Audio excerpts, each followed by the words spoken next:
Over the many years of modifying shipping containers, we never get two of the same requests. They're always very unique and different, especially this one here. This container is going to be a max security unit, a little 8-footer inside of an existing building. And so we are going to be modifying this to be extremely secure. We're not exactly sure how we're gonna go about it, but we're gonna figure it out as we go, so follow along.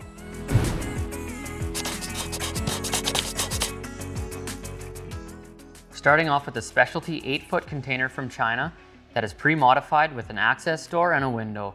The customer originally wanted a window, but last minute requested that we remove the window and fill the hole with corrugations.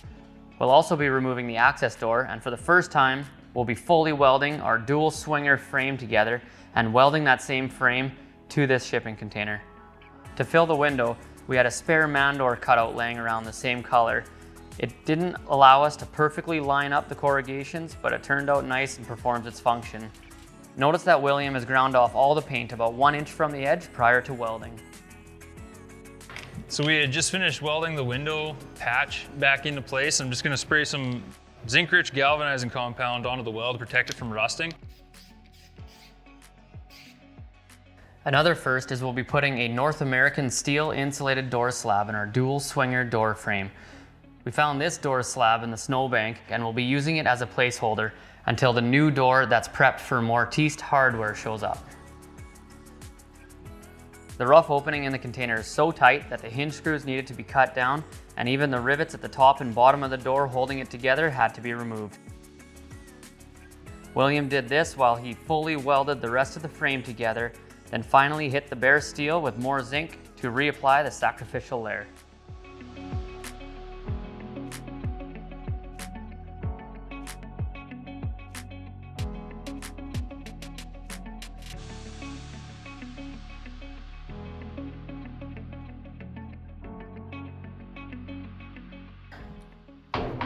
I got this where it needs to be, and I'm gonna mark out where the latch goes through, and then we'll be able to pull the door away, grab our plasma cutter, and quickly cut that out so that their customer supplied lever or lock doesn't collide with the frame of this container. So I'm gonna do that right now. I can't believe how out of square that is. Do we have a 6-foot level? We're thinking we might be able to just fix the warpage by just removing what we need. Our door frame comes way past here anyway. So we can just cut a chunk out of here. Now this is gonna bend and we'll be able to suck it back, and then we won't have any problems with our interior wall finish bowing outwards.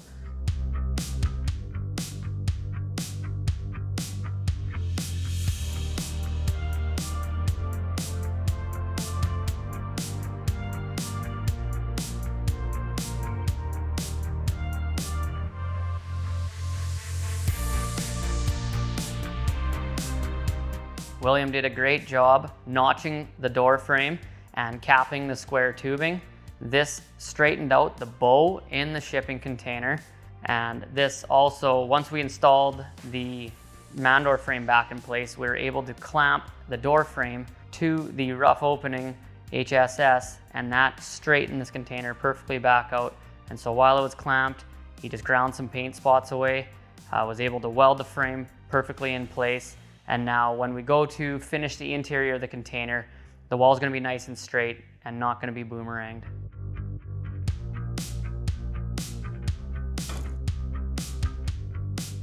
We just went over all the welds on the inside here with a rubberized coating just to make sure that it's all sealed up, and if there was a tiny pinhole anywhere, that now that's sealed. And then inside this window opening, we took some 2.5-inch steel stud because the corrugations are deeper, and that seemed to line up nice and flush with the HSS frame that was already welded in this can. So now when we take plywood, we'll be able to actually screw it right into the HSS frame, but also into the steel studs that are in there. And then the distance out here now is just 1 5/8 steel studs. And so we're very curious, and we'd like to try out these. I've never used the 1 5/8 yet because it's not deep enough to give you a 2-inch spray foam, which is the minimum for a vapor barrier. But because this is not getting insulated and it's going indoors inside of a shop, we don't need that. So let's try these things out. That's gonna make everything nice and flush. This is new. William here is applying glue to the steel studs and sticking them to the outside corrugations in the container.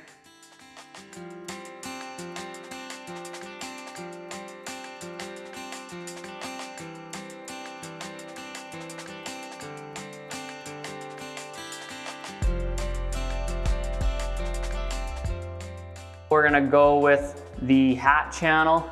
This is like typically a sound bar that's used when you're trying to soundproof a basement or something. If you had a basement suite, it's kind of a drywall thing. And that's gonna, if we glue this to the inside corrugations, the outside corrugations of the roof, we will be able to now screw up into something and not screw right through the roof of the container.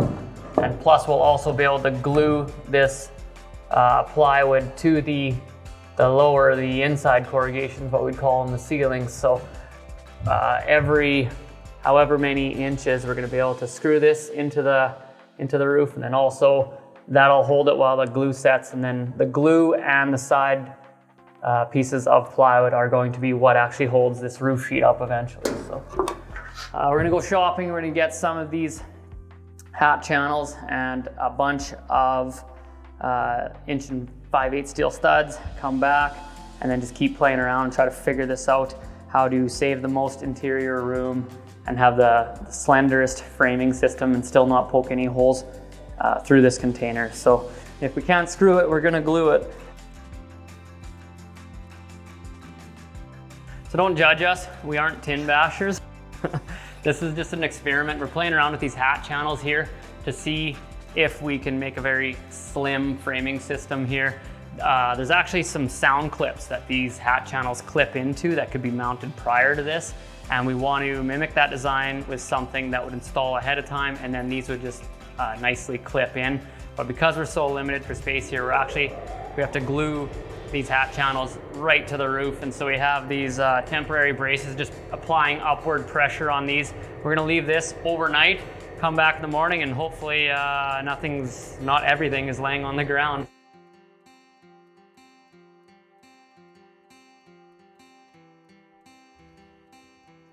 So you'll notice here as William's moving around the container that it's kind of wobbling, and that caused other problems as we were framing this container. As we realized this whole container is warped, and so when they applied the heat as they were welding this in China, they really bowed the roof corrugations and the sidewall corrugations, and it's quite warped. And so instead of just gluing the steel studs directly to the outside corrugations and putting our plywood right up to that, we actually had to run horizontal hat channel or furring channel across these steel studs just to even things out a bit better, so that you didn't look at our plywood interior finish and really notice the bow on the inside of the container.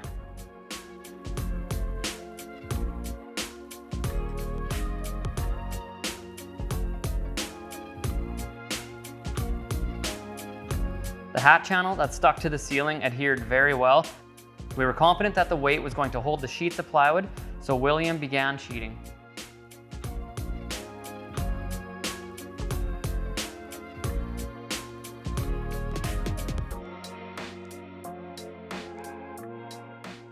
William mentioned he didn't glue the roof sheets to the ceiling, so we pulled them down and made sure we did that right.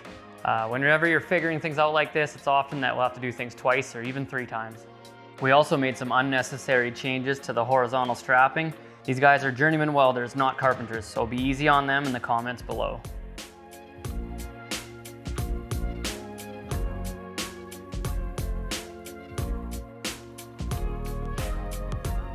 Remember, this container is going inside a climate-controlled building, so this system is not being insulated, it's not being heated, and therefore we can do this like this. If you were planning on building a container home or something, this is not the way that you want to frame.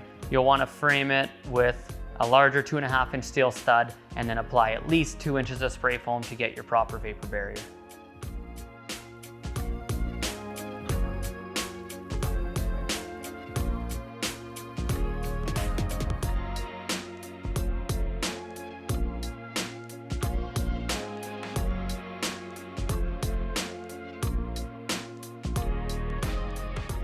One thing I've learned through failure by finishing the interior of containers with plywood lined surface is I've tried in the past to caulk the seams, and that looks like garbage after, especially once you move the container, everything cracks. I've had a customer make me come back to their site and do another 3 days of work just to beautify their can.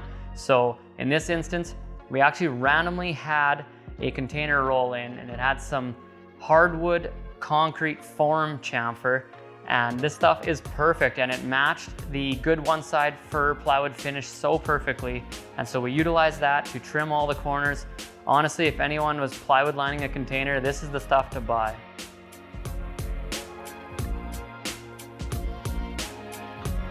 Before plywood lining the container doors, the customer demanded they be welded shut. So we did that and then touched up the paint.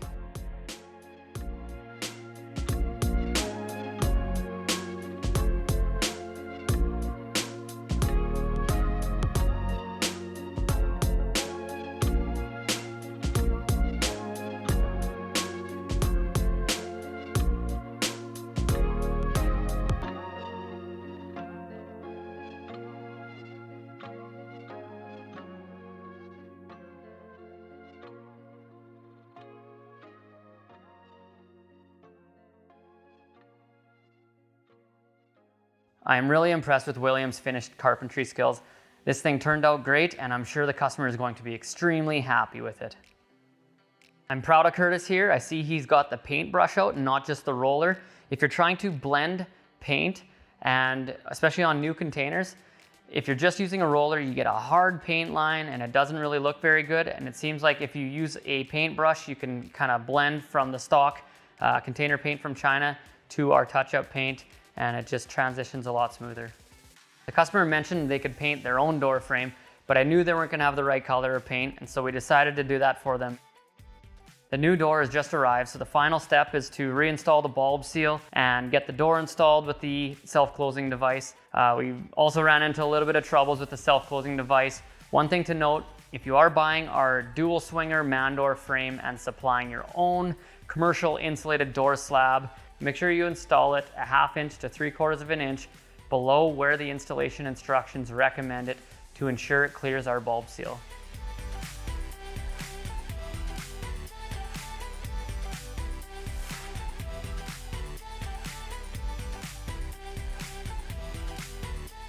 The plywood lined interior provided complete freedom and flexibility for the electricians to pipe in their electrical.